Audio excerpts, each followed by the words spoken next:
Does a whole food plant-based diet automatically bring your cholesterol level down to a healthy level? So great question. A couple of little traps in that. In my experience, a whole food plant-based diet, a minimally processed whole food plant-based diet, brings the cholesterol down. Now, that other little snippet that you threw in there, to a healthy level, that's a relative term. If you say, does it always bring it down to guideline recommended levels?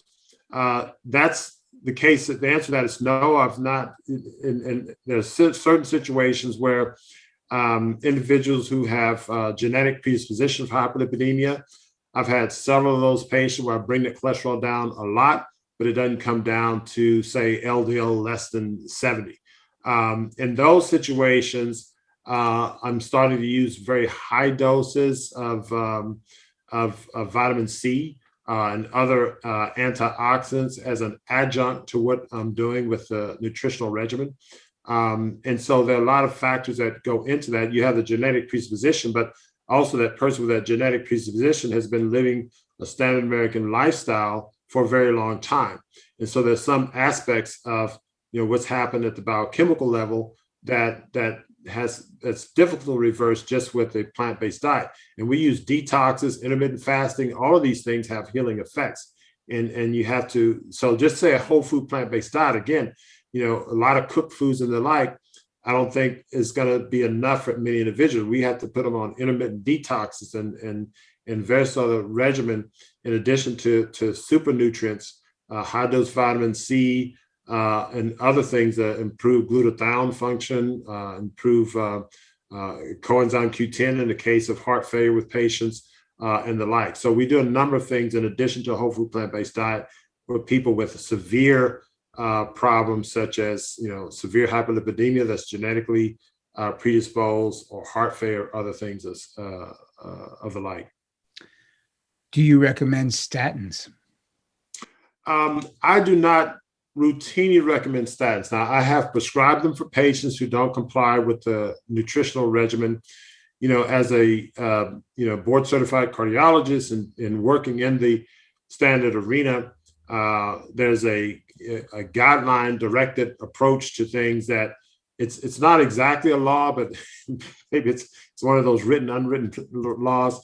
These guidelines are what are recommended. So, for instance, if I have someone who I recommend aggressive lifestyle and they don't comply with that and their cholesterol is high, then I have to prescribe a statin drug.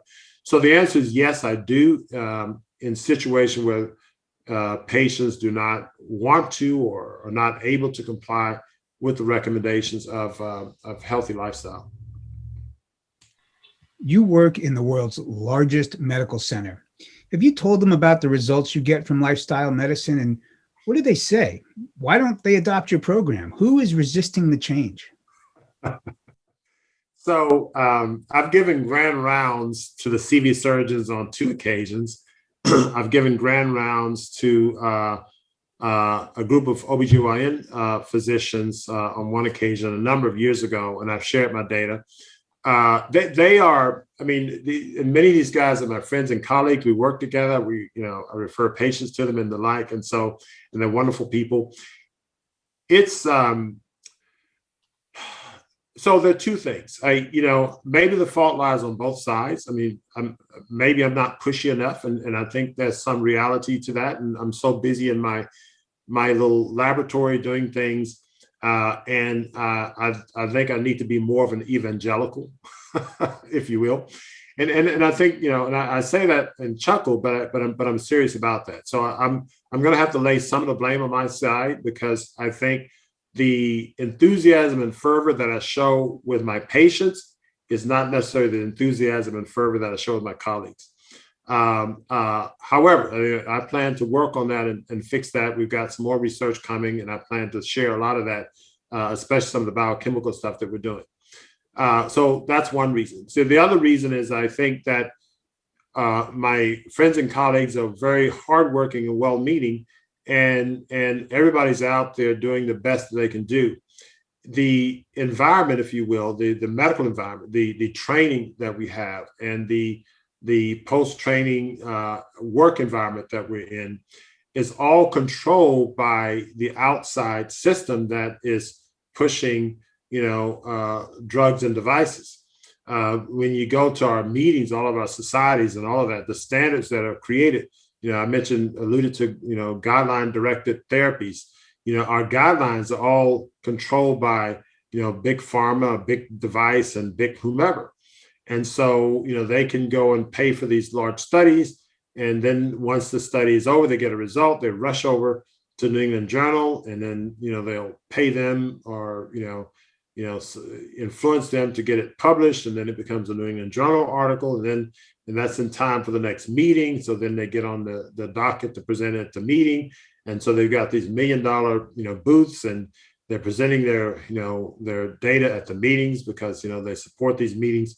And so they're in prime time. And so there's a disadvantage from the stuff that we do because we don't control the cameras and the microphones that dictates who's at prime time. And so what's in front of them and what they're bombarded with on a day-to-day basis, and also psychology, there's a psychological factor to this too. Just like we had the coronavirus, we're going through all of that. Many people are afraid of it because there's a psychological component that goes beyond what the science may or may not be. But the point is that the psychology behind a lot of this, among our professionals, is that these drugs are needed, these surgeries are needed, and so on. And oh, by the way, lifestyle is good, but a lot of people won't do that. So I can't spend my time on that. But it behooves me and people like me to be more evangelical about this approach and say, look, this is what needs to be done. And yes, patients can comply. Yes, they do comply. And these are approaches that you have to take, the systems that you have to set up to help them comply. But yes, in the world's largest medical center, we haven't turned the tide yet, but I'm still here, and I still have a few tricks up my sleeve, and the final chapter hasn't been written. I'll put it that way. Should we eat whole food plant-based fats like raw seeds, raw nuts, raw olives, and avocados, or should we limit them? We should eat them, yes. Now, I say that based on my data. We don't restrict these foods. In our published data, we had individuals who had hyperlipidemia, high blood pressure, average BMI 33, and we had, again, a defined plant-based diet, avocados and seeds. We recommend seeds over nuts. Oftentimes, nuts may be shelled in a way that heat is added. But the thing I stipulate with my fats is that they have to be raw. They cannot be heated. So any food that's greater than 20% fat by caloric, count, and by our recommendation, should not be heated above, say, 120 degrees for sure. The reason is that, and our whole seeds may be more stable at higher temperatures, but to be safe, we just reduce it because oftentimes you don't know if people are grinding the seeds or not. So we just say we keep them at a lower temperature. If you cook the fats, they become rancid. If you extract the oil from the fats, then the oil becomes rancid.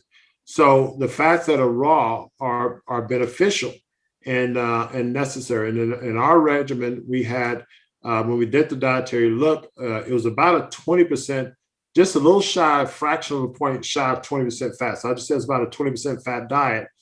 And the consumption of avocados by the people on our diet increased by 9-fold. I'm going to say that again. The consumption of avocados in our study increased by 9-fold.